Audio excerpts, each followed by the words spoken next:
In this video, I'm going to show you how you can share an Instagram reel on WhatsApp.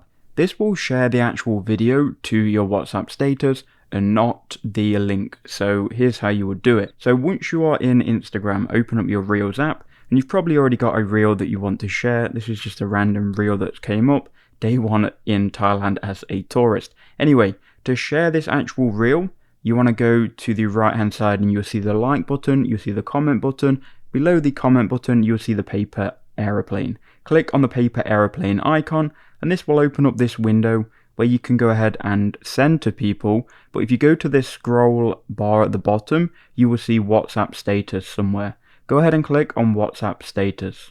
Then once you've done that, it's going to ask you, do you want to open in link or WhatsApp? Click open in WhatsApp. From here, you can see this video has opened, and we can go ahead and click in the bottom left hand corner, and we can choose to add it to your status, to your contacts, or to only share with specific people. So you can go ahead and edit these. I'm just going to put here my contacts. We'll then click done, and we can then go ahead and click on the green status button.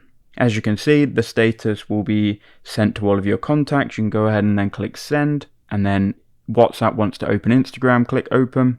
Now if we go to updates in the bottom left hand corner, you can see my status, and if I click on it, you'll be able to see and preview it. So there we go, this is the actual video preview of this Instagram reel on my status. So that is how you do it.